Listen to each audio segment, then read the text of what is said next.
Gichopo gi limite makara sirikal nyaka migi singo nikech kaka gima singo sirikal chiwo to bang'e yudo ka singo kata mana CB agreements go ok kete kare. Wang'eyo kata mana kinde mosekalo jopuonj mag mbalariany gisebedo ka ging'anyo okang' ma bende koro osebedo ka miyo nyithindo kata mana jopuonjre moko kuomgi ok sidh kondo kaka sama owinjore. Kuom ranyisi seche ma bende koro jopuonje mago mag mbalariany na ng'anyo. Pani skunde mag ji giwegi to nadhi nyime koda skunde nadhi nyime koda somo. Lakini rem kaka jopuonjre mantiere skunde mag public kata mana mag piny owacho uwinjo koso en rem kabisa nikech for example kani itimo form 4 gi classmate ni moro to dhi Mount Kenya University to in idhi Kenyatta University kata UON to yudo ka members ni kendo uma ng'amu piem go yudo ka nodhi graduate e sama owinjore into nikech koro nitie strike for example gima timore ga Moi University en university ma strike kata ng'anyo en gima chalo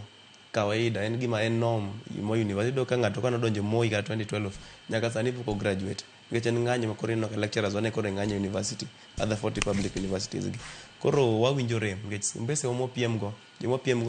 wan go in the same field yudo ka ni mbele moingo koro en rem kabisa to mana kada mulo gi madaktari wacho kanyo in the agreement inonjo ka jatendgi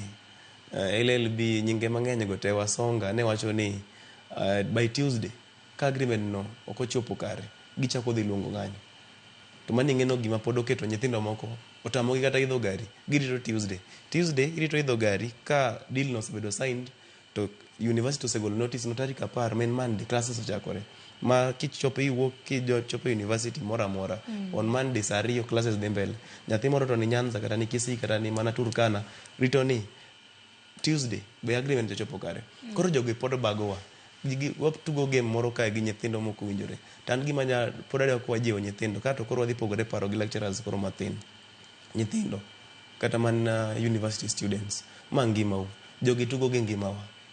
ineno onge gima koso ko nyalo chulo gimoro amora moyieno bede school ang'o miyo sirikal dacha puonj kamae ang'o miyo sirikal dasa weche mag somo kamae ada konu wuoguru dala kuma untie biro universities wajoin uru lwedo koro wawer lecturers aside let us demand our right nikech kas ponono agreement no sirikal odhi obounce okotimore ngiso no pod dhi bedo dala ibro somo karang to mai ratich mai ngima makiny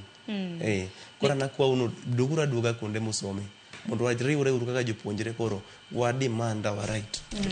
for education nikech kama nasio mabende moko mjonyol bende na wacho ni ndalo 49 gi pod gichulo mana school fees en school fees mabende ok bibede kidwoko negi ok nya dwoko negi kata kiwe koro school fees no jonyol ywago wan kaka odak e school be mathagowa kabisa ido ka help mimi wagani help ni konyowa kabisa kora kiano be help ni gichak gidhi medo koso oyo Gini nyithindo ma their entire life gi depend on that help to help mimi dichiel kwa semester sani gisekao almost the whole half of the semester begidhi mi help mar sustaining our life liude school kacha cha samora keni help ni bende no se yude nikech bende nano ka jopuonjre moko bende wacho ni one help sani wasechamo nikech wacho ni samoro bende ng'ato ka onge gima timo nikech school kacha ka koro inaidol onge gima timo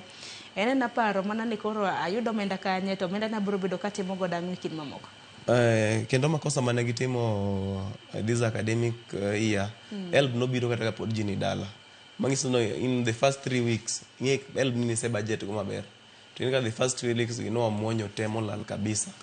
koro gima kiano sirikal bidhi miyo nyithindo help moro mabeda kwa nyithindo kendo ma gimonego raise okonyalo assume we need another help